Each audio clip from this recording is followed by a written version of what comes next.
Morning, afternoon, and evening to our friends throughout the Asia-Pacific region, and welcome back to the virtual Peterson Institute for International Economics. I'm Adam Posen, the Institute's president, and it's my privilege to welcome this international audience with us today to a discussion of the role of CPTPP in rebuilding the global economy.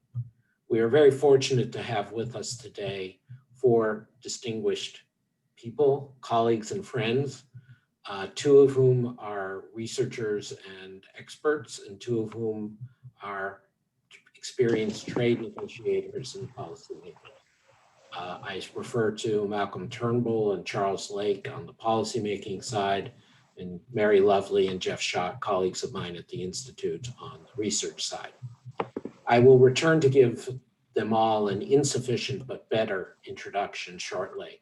I would just like to take a moment and explain to you and remind some of you, I hope, of the importance of why we are doing this project we call Rebuilding the Global Economy.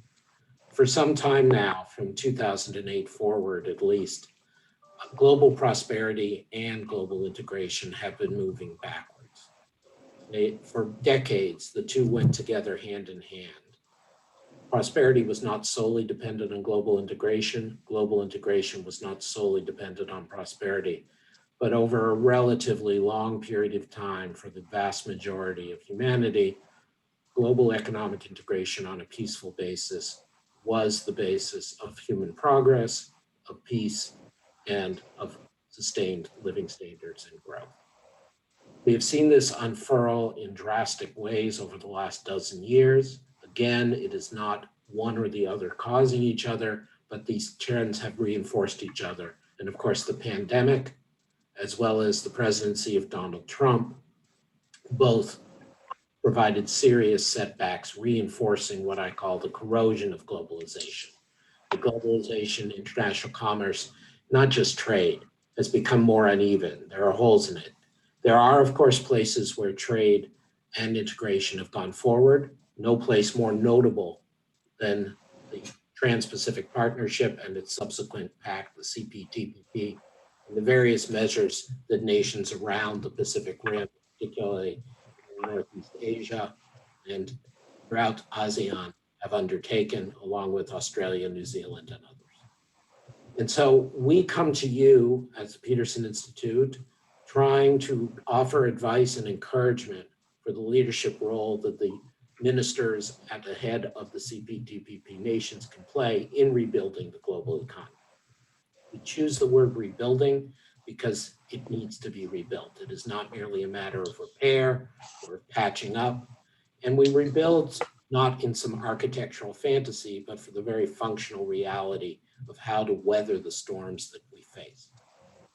Simple cooperation is not enough, but cooperation is necessary, and some measure of international trust rebuilding is necessary to address the major existential threats. Major existential is, of course, redundant, genuinely existential threats.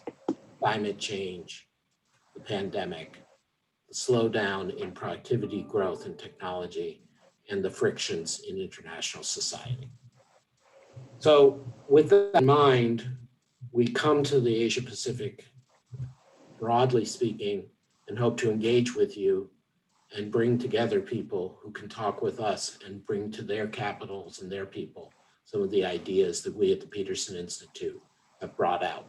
And I encourage you to look at the further developments we have put out in terms of rebuilding the global economy, including a set of advice to the White House, the Treasury, the Commerce Department, US Trade Representative, on how a Biden administration can play its role more constructively. We will have further sets of advice and virtual events bringing us forward to discuss and engage with the other international institutions, including the WTO, including the World Bank and the multilateral development banks, including the European Commission. But there is no more exciting place to start for the future of the world economy and the future of constructive policy than with the Asia-Pacific region, which is more than a region, and with the countries that are part of CPTPP.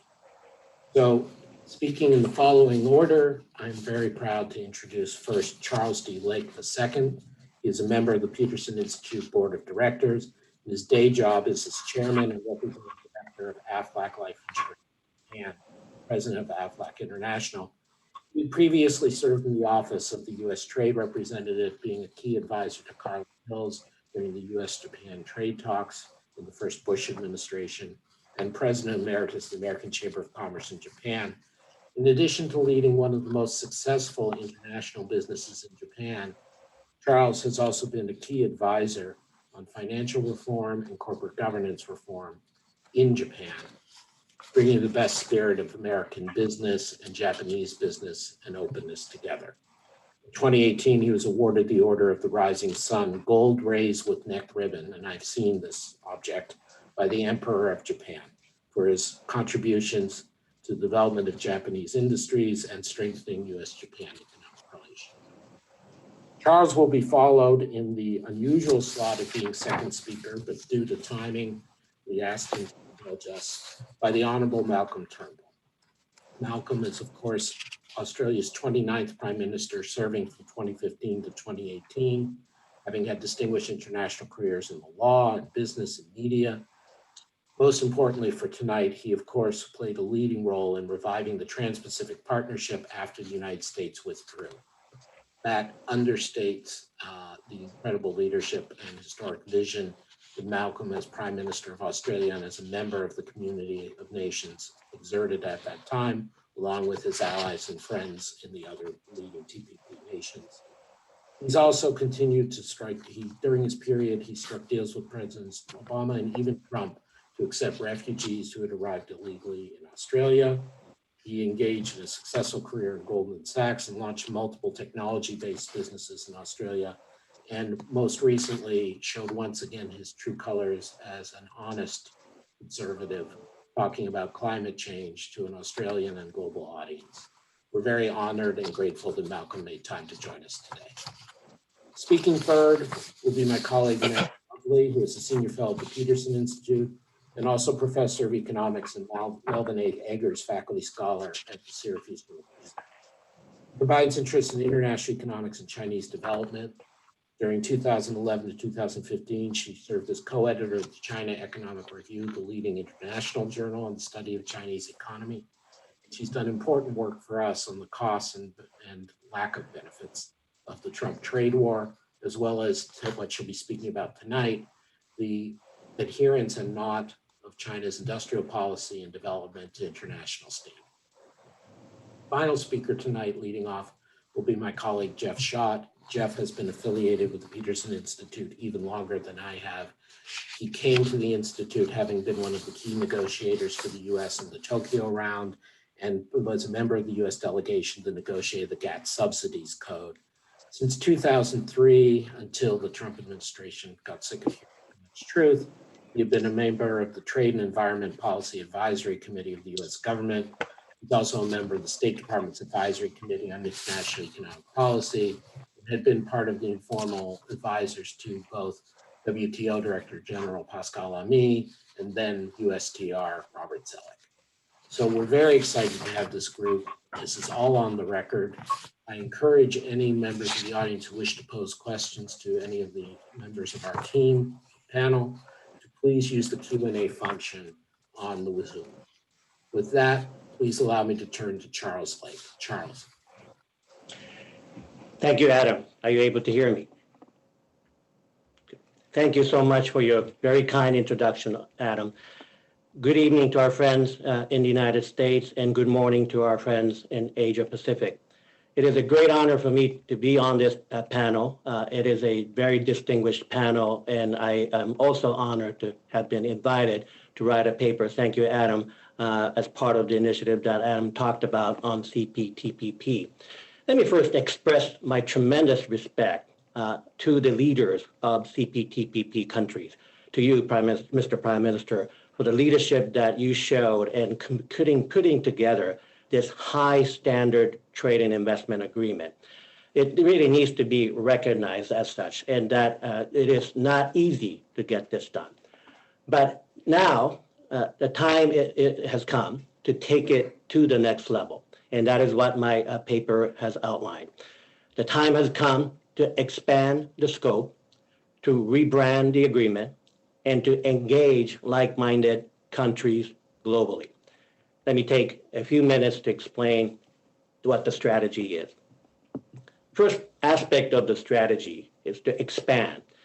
The agreement is a high standard, but to cover the emerging issues, the time has come to expand it. Digital governance, supply chain resilience, foreign investment review. There are many issues that emerge in the few years since the completion of the agreement, particularly our experience with COVID-19 and the recovery efforts that are going to be undertaken requires new discipline. In the digital governance area, for example, under the G20 leadership of Japan, data free flows with trust initiative further, I think, highlighted the kinds of issues that needed to be addressed. Also, Australia, Singapore, New Zealand, Chile digital economy agreements all have enhanced the standards, refined the framework established by CPTPP. On the supply chain resilience side, we learned from the experience we have gone through and are going through with COVID-19. The pandemic has taught us that resilience in supply chains are needed. We don't want to be experiencing shortage of masks, medical technology, critical drugs. How do we figure out a way to not have that experience repeated? On the investment review side, United States, China hegemonic competition in some ways, but also EU and US and other initiatives in looking at investment rules have changed the rules of the situation of the game as we see it. It requires coordination and alignment in a new way. So that's the first pillar, how to expand the scope. Second, rebrand. The name CPTPP has a lot of memories with it and history with it. My suggestion would be to rebrand it, rename it, to reflect the fact that the scope has been expanded if it is going to be expanded in the way that I outlined. I suggested in the paper, Comprehensive Agreement for International Partnership, CAPE, like a superhero has a cape on. Being clever maybe, but the whole point of rebranding is to make sure that we don't have to be repeating some of the experiences, particularly in the United States, with the perception, negative perception, the TPP word connotes. But more importantly, the global scope potentially of the expanded CPTPP or CAPE will certainly justify rebranding or renaming it.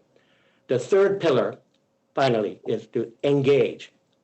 Engage like-minded, market-oriented countries to join this expanded new framework, potentially renamed. And I understand already from the meetings that have taken place in Tokyo that United Kingdom is prepared to join CPTPP. Certainly, UK has territories in Asia Pacific, but the idea of really basically making it global, with UK certainly joining it, with the scope expanded, with the renaming of it, is an opportunity in front of us, particularly with Japan as in 2021, the chair country, with Singapore as a chair country of CPTPP in 2022, we have a strategic inflection point.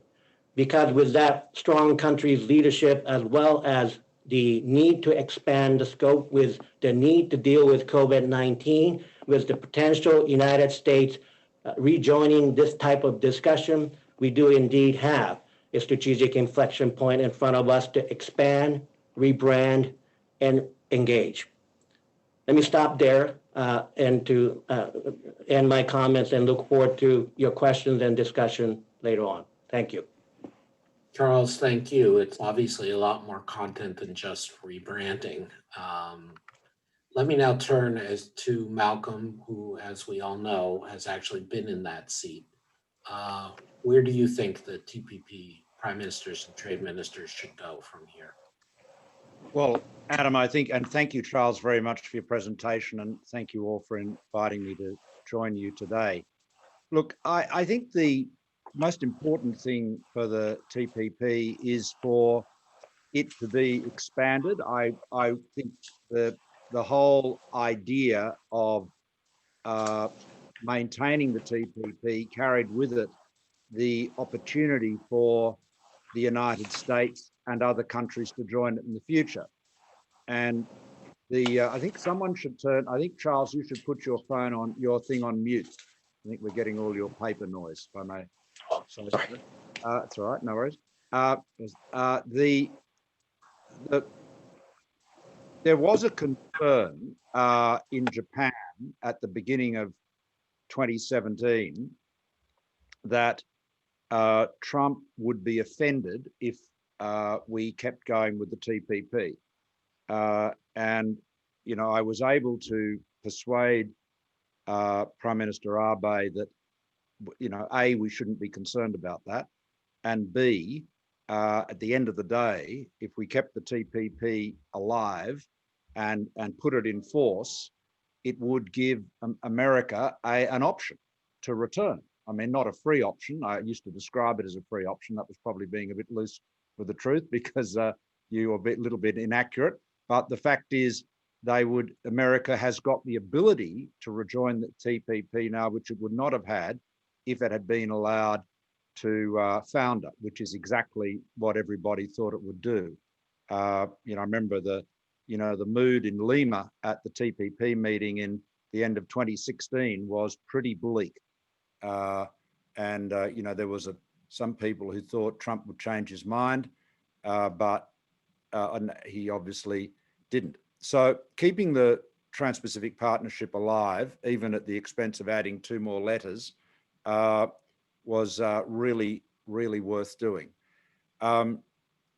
I can just say from Australia's point of view, we are absolutely committed to free trade and open markets. You know, the lure of protectionism has risen, but for this country, for our country, my country, Australia, we have, you know, the evidence is very clear. Protectionism is not a ladder to get you out of the low growth trap. As I've said before, it's a shovel to dig it a lot deeper.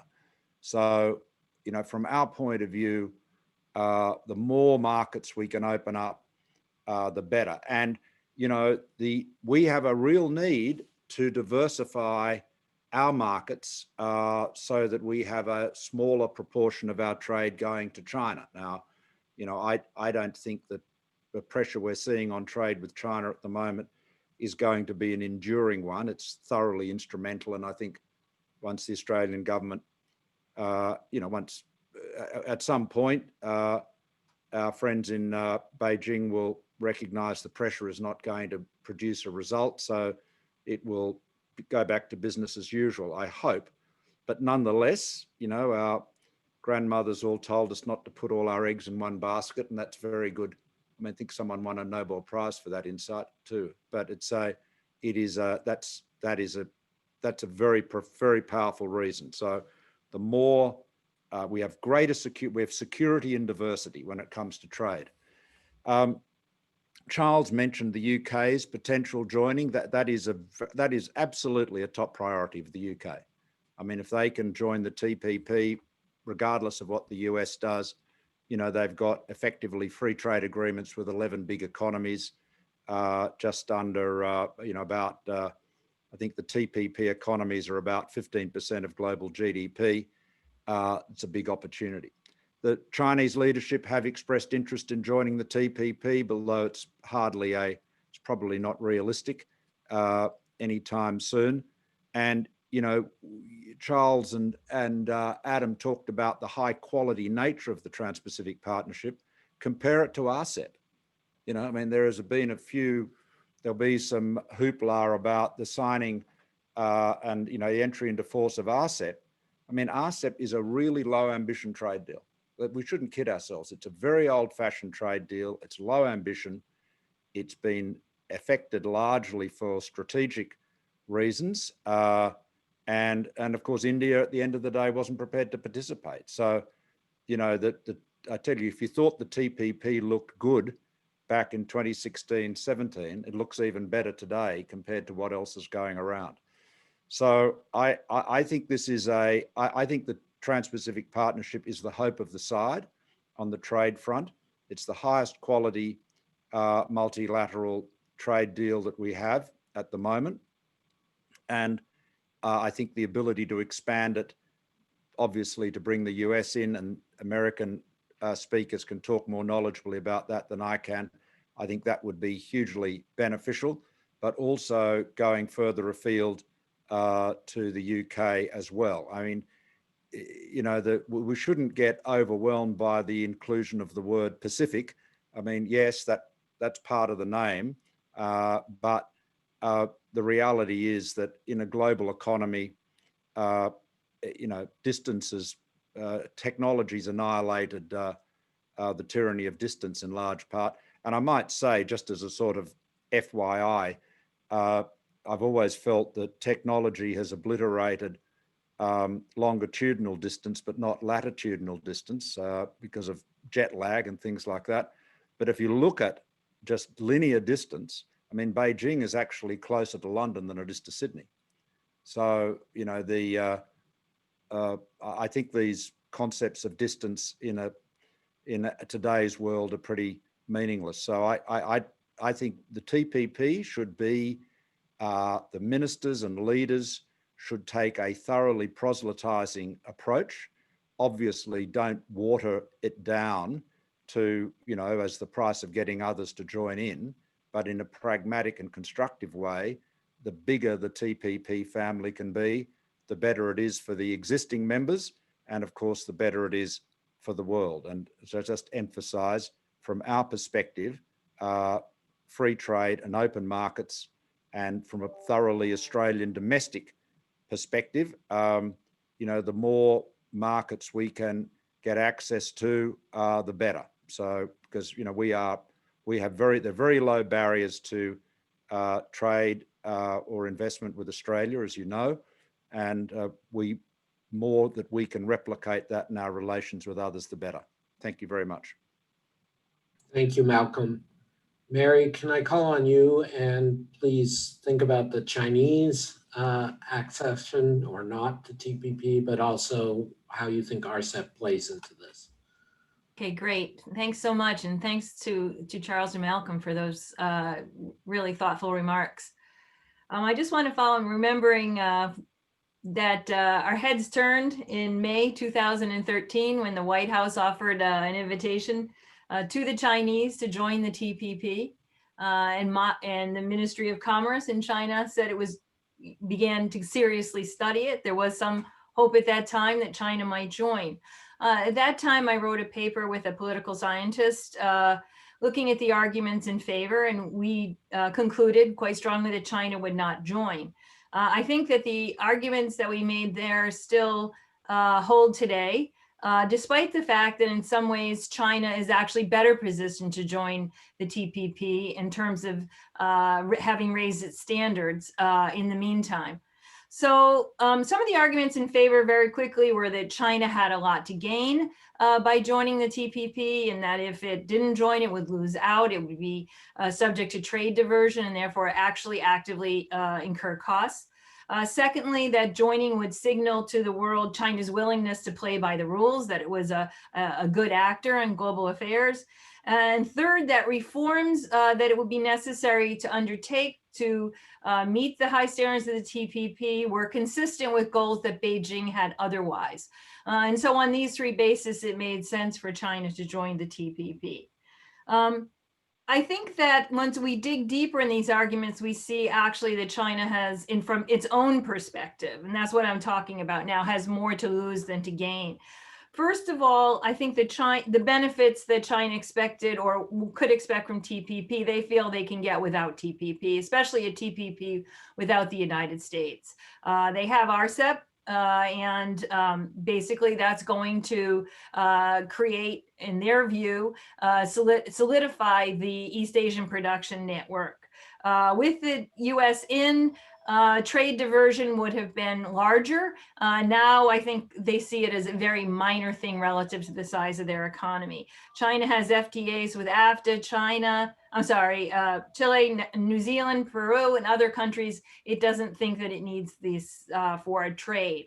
On playing nice, I guess I have to ask, does it really care? Playing nice doesn't seem to have been the top of the mind for Chinese behavior lately.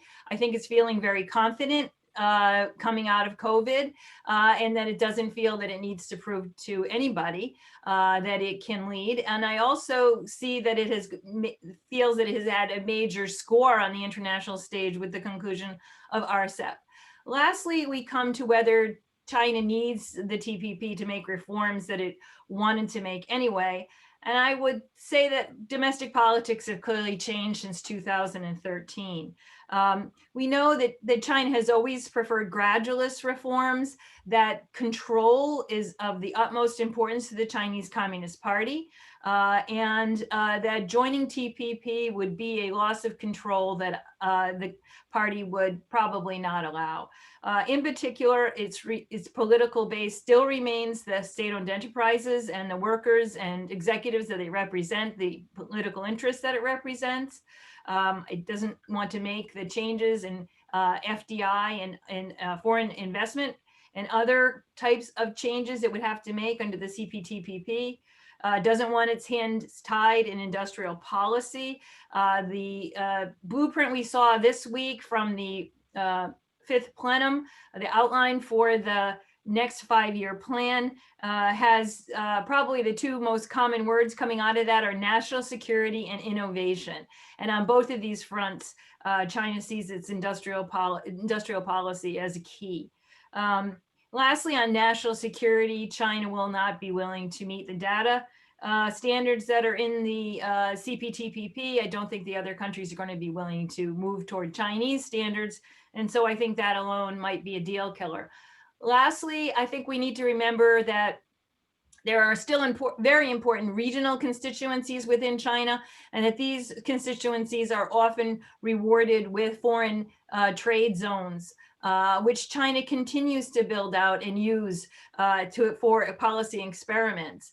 In particular, for example, in Shanghai and in the Bay Area that it's creating. So I think that China just simply is not going to, for its own domestic politics, tie its hands on those tools. Okay, so I guess those are my reasons why I don't think China is going to join. So I'll turn it over, I guess, to Jeff, back to Adam, and we'll talk about the US, which maybe we'll have a little bit more success with. Mary, just a quick question. Would it be in the interests of the other TPP partners to have China join?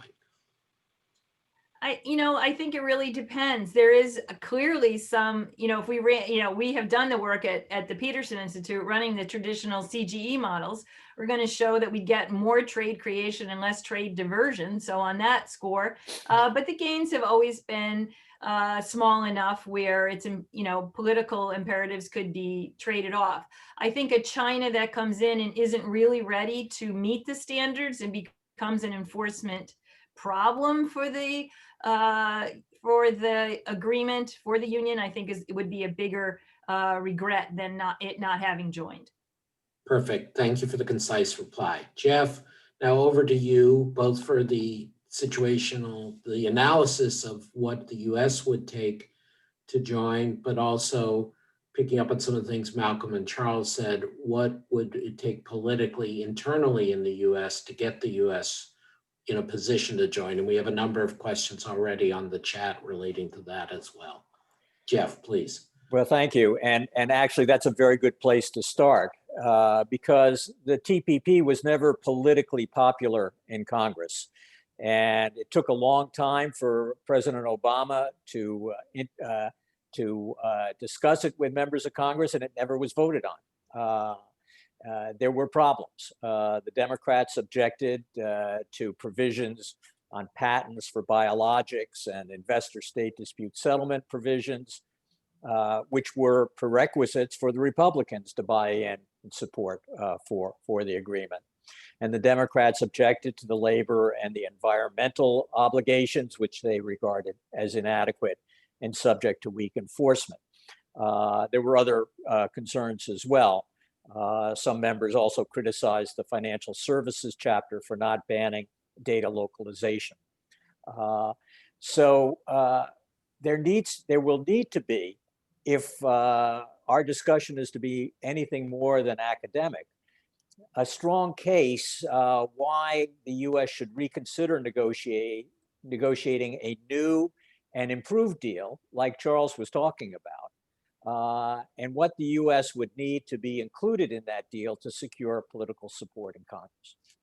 So in considering that, you have to start as what has changed since the U.S. signed the TPP in February 2016 that would lead to a reevaluation. And the first, as we've said, is the CPTPP, the TPP 11, as Malcolm correctly says it should be called, entered into force without the United States, but the members suspended several of the provisions that the Democrats had opposed, so that the deal that's already in force is closer to what the Democrats wanted in the back in 2016 in any event. In those areas, the CPTPP now largely resembles the USMCA, the US-Mexico-Canada deal that Congress recently passed with bipartisan support. A lot of those CPTPP provisions were imported into the revised NAFTA deal. Second, the negotiations on the RCEP concluded, and 15 countries plan to sign it this weekend. The pact deepens China ties with the ASEAN 10 and with Japan and Korea and Australia and New Zealand. Importantly, the rules of origin in RCEP will encourage investments in supply chains that include China and discriminate against US firms, among others. So there is a tension that's going to be increasingly built, as Mary was pointing out, as firms have this advantage of preferences in the RCEP region. Third, there are ongoing talks on a free trade agreement between China, Japan, and Korea. That hasn't gone very far. It's actually included in the RCEP to a limited degree, but RCEP is rather weak free trade agreement. But those talks are now going to be pressured to increase the scope of liberalization in trade among China, Japan, and Korea. And of course, that will raise more conflicts and tensions as the United States continues to pursue its export control policies. The other countries have also expressed interest in accession to the TPP. And I think I agree with Malcolm that this just makes the pot richer for everyone involved. The bigger the footprint, the more the potential for economies of scale to expand trade and investment opportunities. And finally, and this hasn't been mentioned, but I think it's going to be increasingly important from a political and security perspective, Chinese pressure against Taiwan is pressing the United States, is pushing the United States to consider ways to deepen ties with Taiwan. Moving forward, as some members of Congress want to do with a bilateral free trade agreement, could raise the level of friction between the United States and China to a very high level. Much preferable to deal with that type of integration on a regional scale than bilateral. But it's something that would have to be considered. Taiwan has already been working hard to try to align its laws and regulations with TPP norms, but it still will create some political friction that members of the TPP would not be willing to, I think, move forward on without the US support and encouragement. So there's a lot of changes that need to be addressed, but there would be a lot of benefits from the US re-engaging, restoring confidence and continued robust US engagement in the region after 4 years, which has seen a downgrading of US activity in APEC and with the ASEAN, and protectionist measures against our friends in parallel with the US-China trade war. I think it would be a response to Chinese efforts to expand influence in the region at our expense through RCEP and bilateral free trade agreements, which are being upgraded with many members of the CPTPP community.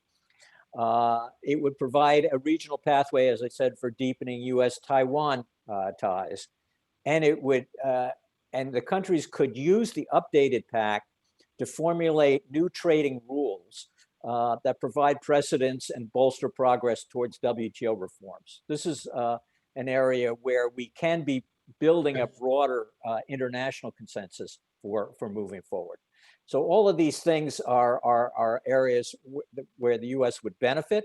I think there are areas of updates that can be almost taken off the shelf, like the digital trade chapter in the U.S.-Japan trade agreement.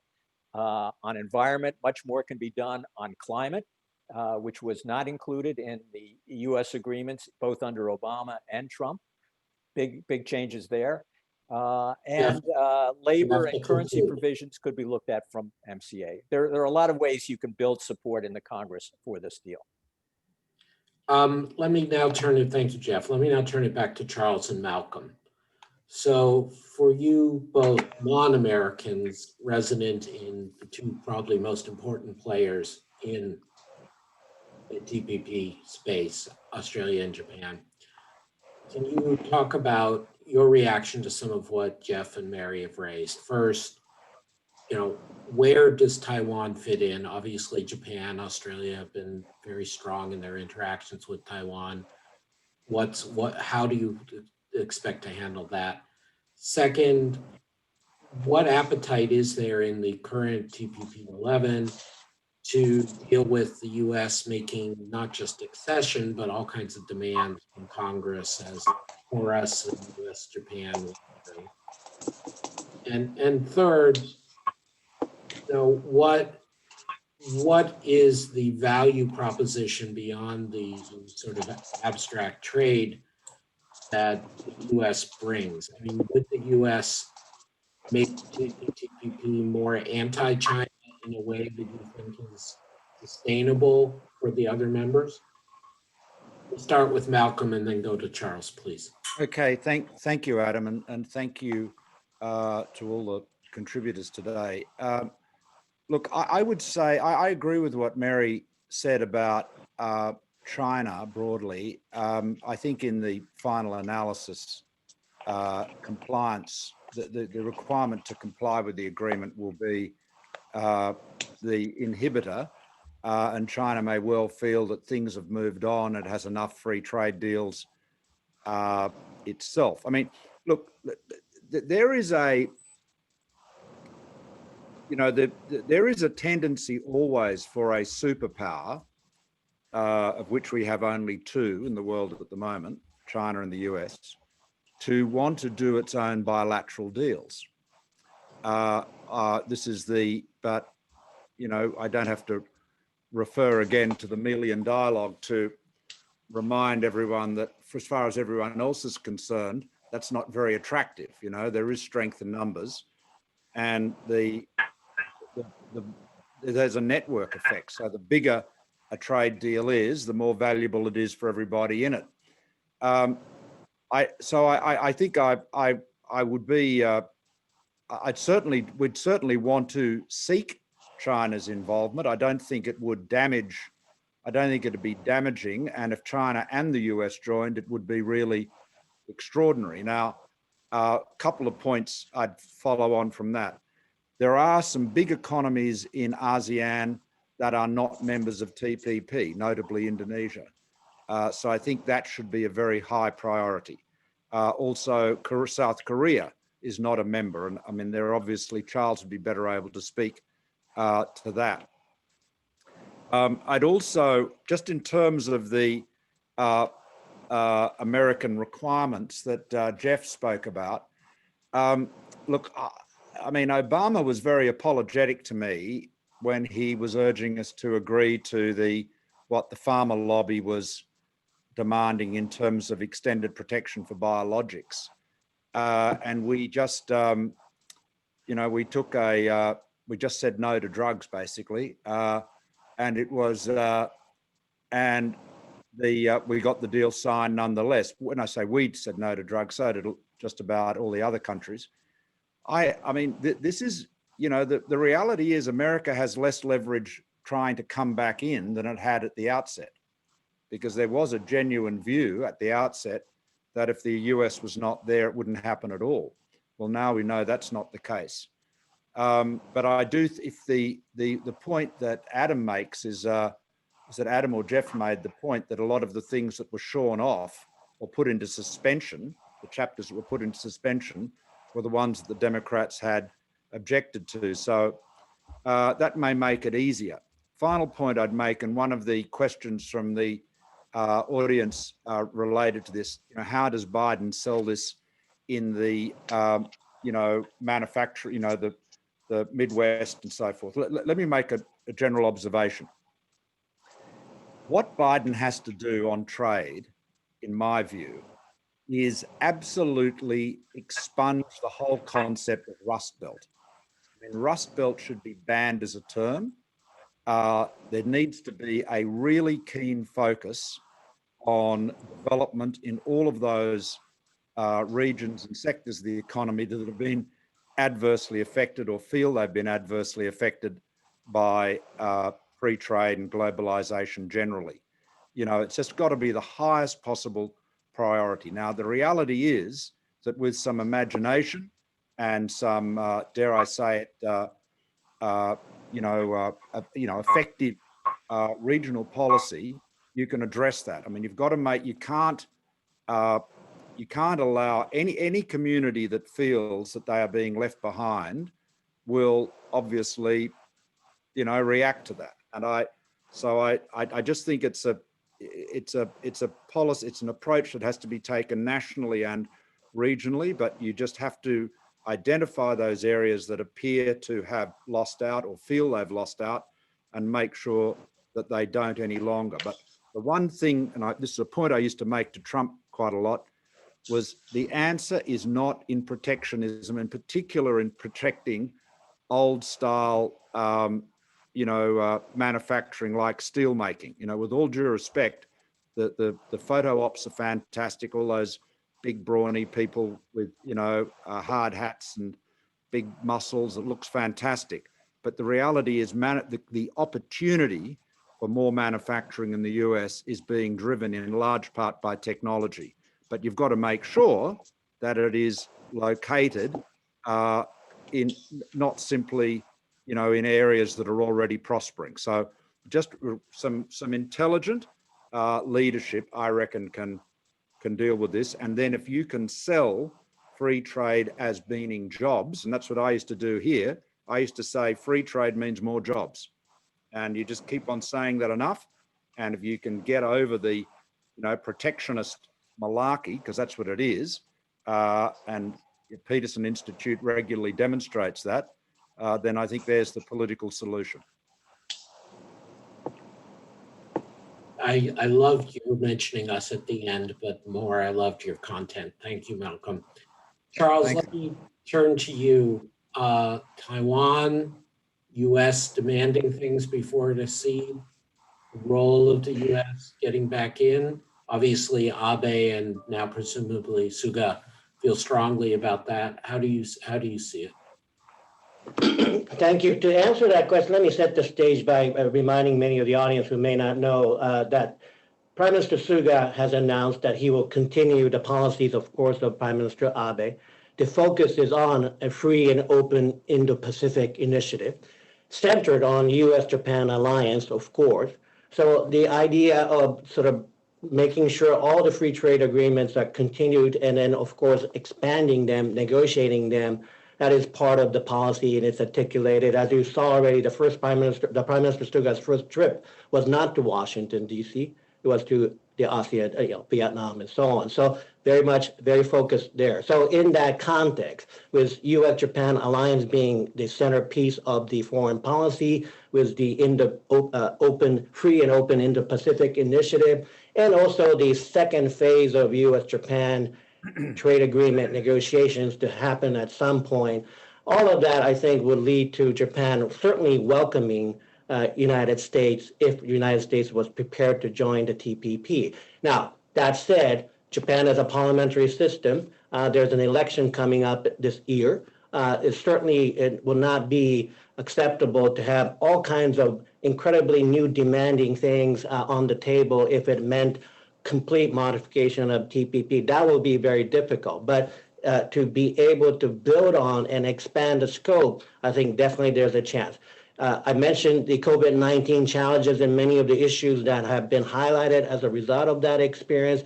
Minister Nishimura, who is in charge of TPP, is also in charge of leading the effort with COVID-19 response.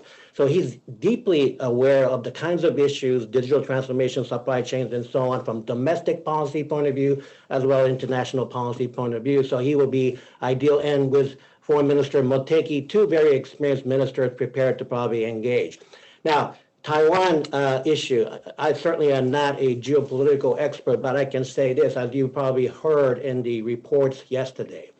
Prime Minister Suga had a conversation with President-elect Biden to congratulate him and so on. It was a 15-minute conversation. So with interpretation, I assume that's 7 minutes or so.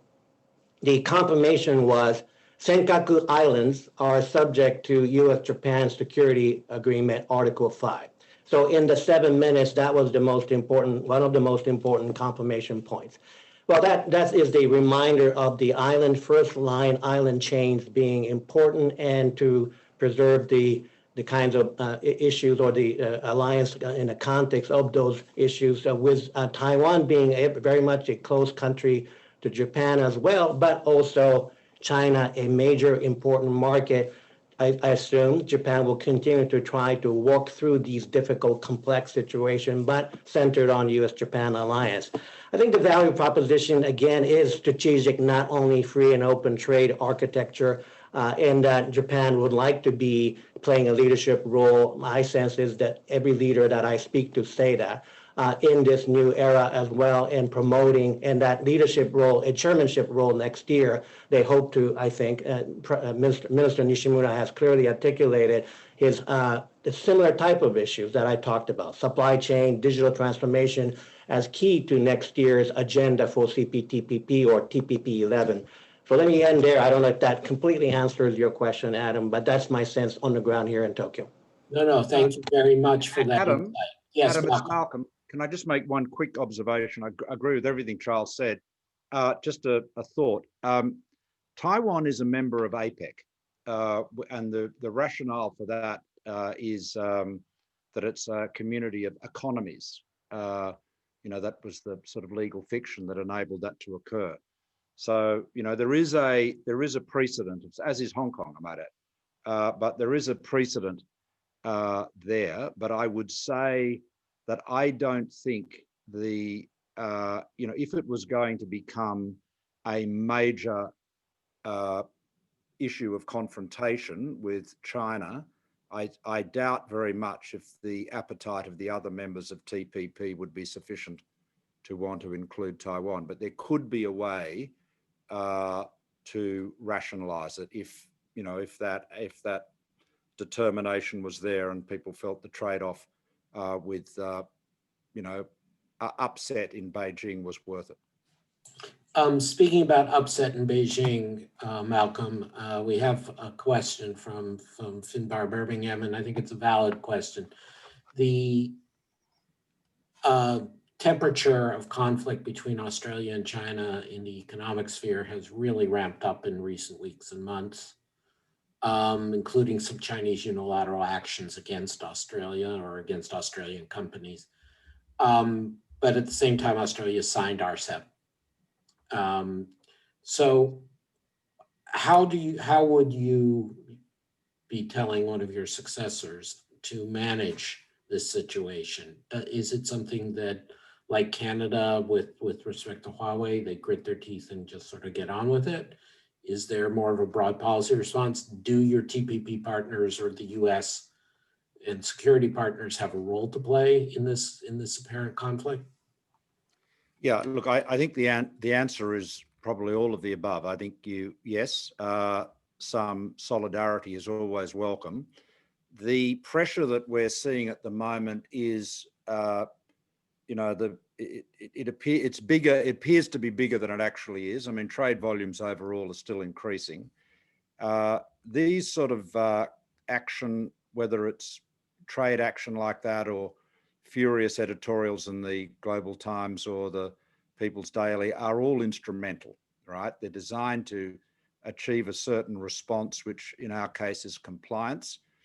I think I went through this period, I went through an episode precisely like this in 2017-18, and we stuck to our position. We didn't succumb to the pressure.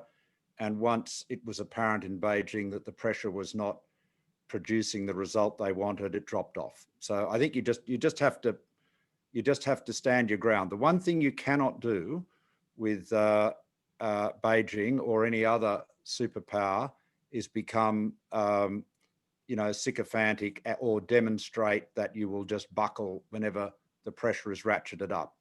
You get no thanks for it. You get less respect. And so I've always observed in the imperial capital, they regard deference as their due. So, it can be tough, and you can feel the heat. And in Australia, the part of the dynamic has been that the business community, they're changing their tune a bit now. In my time, the business community, whenever there was tension between Canberra and Beijing, would invariably side with Beijing, which is always a bit disappointing. But it's just there's nothing else to do, Adam, except stand firm. But you don't have to engage in gratuitous slanging matches. That's actually quite counterproductive. Just be firm, respectful, courteous, but don't take a backward step. Thank you, Malcolm. Let me now, we're coming towards the end of our time, but we have several more minutes. So let me raise another question from the chat, which has to do essentially with the US selling TPP in the US. Despite everybody's comments, that is still seen as a very uphill battle. So let me turn momentarily to my two US-based colleagues. First, do you think that the unions who came over on USMCA, thanks to labor and environmental standards, among other things, would be willing to come over and allow a TPP vote? Second, do you think the Republican Senate is likely, going back to something Malcolm said in his initial remarks, is likely to look at a trade deal on its merits or as something coming from a Democratic president and therefore to be blocked? Those would be sort of the first off questions. And the third one, which I probably know your answer to, is do you have any sense that anybody in Washington has noticed the signing of RCEP? So Jeff, then Mary, please. Jeff, please unmute yourself. Okay. On the unions, I think the unions would see the USMCA as the baseline and would want similar types of labor obligations or even more to be applied to Vietnam and other members of the TPP. Vietnam did agree to a bilateral memorandum of understanding on labor and labor enforcement, but the unions would probably want more. So they would consider it, but they want to upgrade the quality of the labor provisions and enforcement. On Senate Republicans, you can be cynical, but one of the things that they care most about is Taiwan, and they have been the ones pushing most for a bilateral free trade agreement for a long time, and so that's why I raised the Taiwan issue, in part because of the domestic politics. That's a consideration, but the politics are so fraught now in the Congress that that's only a hope. The most important thing, and this hasn't come out yet in our discussion, is that, as President-elect Biden has said, the focus of the administration is first and foremost going to be on repairing at home and building U.S. competitiveness, a bit like what the Obama administration did in 2009. It's going to be a domestic focus. And what I suggested on possibility of moving forward on a new trade agreement would be preparations that could provide an opening once some of the domestic homework is done in the United States. Sorry, Jeff, then I was slow to unmute. Thank you very much. That was very on target. Mary, over to Yeah, you. very quickly. I agree with Jeff. I don't think there's much stomach here. I think USMCA would be the baseline, but I think it's a much harder sell because of there were clearly within labor some support because of the extensive relationships we already have in jobs that depend on trade with Canada and Mexico, and which are really easily seen. I don't think, the same can be said with our trade with this group of TPP 11. Repair at home is absolutely important. And as Malcolm Turnbull mentioned, regional policies are key. I think that Biden has already signaled that that might be part of his movement with some of his advisors, the advisors that we're seeing lined up. That could be a possibility. Lastly, on the geopolitical, I think that it could be sold again as kind of a pivot to Asia and a containment for China. Unfortunately, I think that would signal that we're in a world where our relationship with China is even worse. So that one, I'm not hoping that we go down. Thank you very much, Mary, for expressing a clear opinion. And I will take it that neither of you think RCEP has created ripples in the trade chat that you're involved with in Washington. To close this out, let me pick up on something Mary said, and I said earlier, and go to Charles and then Malcolm for the last word. If the Biden administration comes back to the members, the leaders of CPTPP or TPP-11, but selling it as very much anti-China containment, is that something that you think your capitals or the capitals you reside in would go for? First Charles and then Malcolm. Thank you for that very difficult question. I think that certainly the politeness of this has always been in that TPP was an open architecture, that if China could meet that very high standard, even in state-owned enterprises and so on, that China is welcome. I think that will be a better approach in terms of framing the challenges, how I think many of our friends in Tokyo see that. I certainly don't speak for the government, but based on my experience here, that would be the answer. Fantastic, Charles.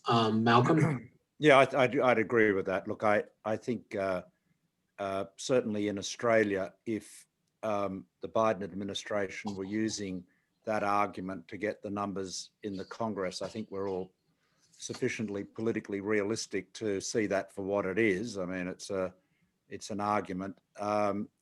Yeah, I don't think I think we would. I think if that was used, I don't think it would. I don't think that would be a problem. If I was Biden, however, I would put it in a slightly different way. I would say, this is a case of out of the room, out of the deal, and the idea that America is strengthened by not being part of these international arrangements, which is, of course, is what Trump argued, is just wrong, and I think the last 4 years, again, as you've demonstrated at Peterson with a lot of your analysis here, I mean, the outcomes that Donald Trump promised from his isolationism or his protectionism, none of it has been realized at all. In fact, the numbers, the deficit was what he focused on most of all, went in the wrong direction. So,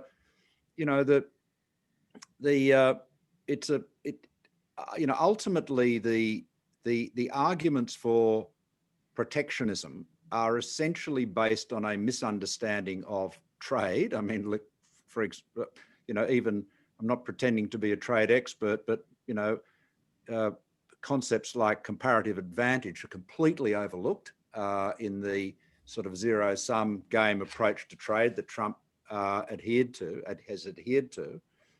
And, you know, America, hopefully American business will provide some pressure on the Republican Party to get back to its, you know, its core values, if that's possible. But I just emphasize this issue of regional development is critically important. You know, wherever there are communities who have lost jobs and opportunity because of these changes, and many of them are just technological rather than the consequence of globalization, I might add, but they have to be addressed. You cannot leave communities behind. And I'll just provide you with one little factoid that some of the Americans may not be aware of. Australia is a big country, you know, big democracy like America, and we've got a lot in common, but we have always been highly urbanized. We have very few regional cities in the way the US has many of them. And so and now you can argue whether that's a good thing or a bad thing, but one of the advantages of a big city is that if a plant or a business closes down, there are lots of other businesses and opportunities for jobs there. Whereas if you have, as you have in many parts of America, cities and communities that have just, you know, sometimes one big employer or one dominant industry, and that suffers problems even to the point of closing, you have got a real issue. There's really only a handful of situations in Australia where that description could be applied. But you know what, it just underlines the point that you have got to make it a high priority and bring all of the policies to bear to address that. There was one good initiative of mine, which he said modestly, which is continuing, which is the concept of city deals, which I would commend to the Americans, policy thinkers and makers. And that is where you identify an area or a city, a region, and you get everybody, federal government, state government, local government, major stakeholders, you get them around the table, you agree on what you want to do, and then you make commitments and you actually get a deal done. And you say, right, this is the outcome we're going to achieve, and this is how we work together. And, you know, often you get in politics levels of government, all with good intentions, but just passing each other like ships in the night. So some coordination and leadership, I think, could make a very big difference. But, you know, I guess getting back to what Jeff said, you know, there is no question you've got to make the politics work on the Hill.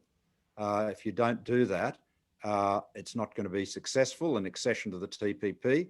And to get the politics right on the Hill, you've got to make a meaningful impact for the better with people who feel they have been left behind by globalization.